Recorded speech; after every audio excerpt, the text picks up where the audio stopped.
சீனாவுல முன்னாடி காலத்துல பெண்களோட கால் விரல்களை மடிச்சு இறுக்கமா கட்டி போடுற ஒரு பழக்கம் இருந்திருக்கு. இதத்தான் லோட்டஸ் ஃபீட் அல்லது ஃபுட் பைண்டிங்னு சொல்றாங்க. இந்த சின்ன பாதங்களை தான் அவங்க பியூட்டி ஸ்டாண்டர்டா பாக்குறாங்க. ஆனா இந்த அழகுக்கு பின்னாடி பயங்கரமான வலி இருந்திருக்கு. 5 வயசுலயே சின்ன பொண்ணுங்களுக்கு இந்த சடங்கை செஞ்சிருக்காங்க.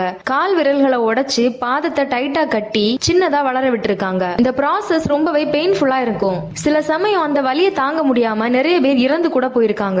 ஏன் இப்படி செஞ்சாங்கன்னா, சின்ன பாதம் இருந்தா அவங்க பெரிய பணக்கார குடும்பத்தை சேர்ந்தவங்கன்னு அர்த்தமா. அப்புறம் பெண்கள் வீட்டுக்குள்ளேயே இருக்கணும், வெளியே எங்கேயும் போக கூடாதுன்னு அவங்களை கட்டுப்படுத்தவும் இந்த வழியை பயன்படுத்தி இருக்காங்க. அப்புறம் ஆண்களுக்கு இந்த சின்ன பாதங்களை பாக்குறது ரொம்ப அட்ராக்டிவா இருக்குமா. இது ரொம்பவே கொடுமையான விஷயம். சாங் வம்சத்துல இருந்த இந்த பழக்கம் பின்னாடி வந்த மஞ்சு ஆட்சியாளர்களால தடை செய்ய முயற்சிக்கப்பட்டிருக்கு. ஆனா காலப்போக்குல மாடர்ன் சைனால மக்கள் இந்த பழக்கத்தை கைவிட்டுட்டாங்க. 1900களுக்கு பிறகு இந்த பழக்கத்துக்கு டோட்டல் பேன் வந்துடுச்சு. இப்போ சீனாவுல இது ஒரு மோசமான ஹிஸ்டாரிக்கல் ஈவென்டா தான் பாக்குறாங்க. அழகுக்காக ஒருத்தருக்கு வலியை கொடுக்கிறது எந்த கலாச்சாரத்திலையும் ஏத்துக்க முடியாத ஒண்ணு. இது மனித குலத்தோட இருண்ட பக்கத்துல ஒரு முக்கியமான லெசன்னு சொல்லலாம்.